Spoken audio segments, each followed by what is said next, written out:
அவ்வளவு பிரச்சனை, அவ்வளவு வேலை, சாப்பாடு இல்லை, நிம்மதியான தூக்கம் இல்லை. அந்த மாதிரி 400 வருடம் பின்தொடர்கிற பிரச்சனை.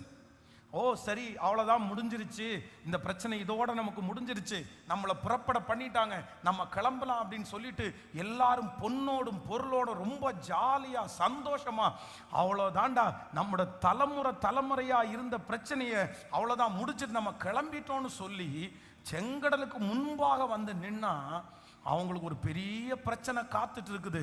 முன்னாடி செங்கடல், யாரை விட்டுட்டு வந்தாங்களோ அதே பார்வோனுடைய சேனை பின்னாடி என்ன பண்ணுதுன்னா அப்படியே பின்தொடருது. ஐயோ, இதுக்கு முடிவே இல்லையா? இந்த பின்தொடர்கிற இந்த பிரச்சனைக்கு முடிவே இல்லையா?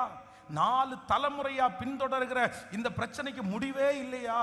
என் வாழ்க்கையில நான் பிறந்ததிலிருந்து தொடர்கிற இந்த பிரச்சனைக்கு முடிவே இல்லையா அப்படின்னு அத்தனை பேருக்கும் அவ்வளவுதான், நம்ம செத்துட்டோம், நம்ம முடிஞ்சிட்டோம், இந்த பிரச்சனையோட தான் சாகணும் போல தெரியுது, இது நம்மளை விட்டுறாது போல தெரியுதுன்னு நிற்கும் போது இந்த இடத்துல வேதம் சொல்லுகிறது, அவர்களை பின்தொடர பண்ணி அவர்கள் ரதங்களையும் குதிரைகளையும் இராணுவங்களையும் பராக்கிரமசாலிகளையும் புறப்பட பண்ணதே அவர் தான்.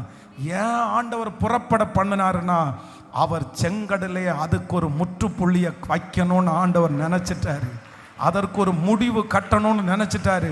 அதனால கர்த்தர், வேதம் சொல்லுகிறது, ஒரு திரி அணைகிறது போல, ஒரு திரி அணைகிறது போல இன்றைக்கு ஆண்டவர் இந்த 99வது நாள் இந்த சத்தத்தை கேட்கிற நிறைய பேருக்கு வாக்கு கொடுக்கிறார்.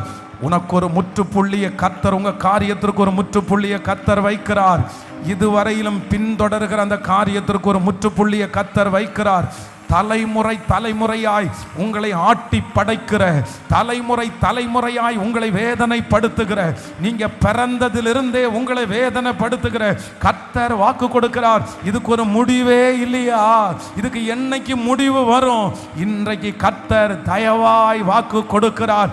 உனக்கு விரோதமாய் எழும்பி நிற்கிற அந்த பிரச்சனையை ஒரு திரி அணைகிறது போல நான் அணைத்து அதற்கு ஒரு முற்றுப்புள்ளியை வைப்பேன் என்று வாக்கு கொடுக்கிறார்.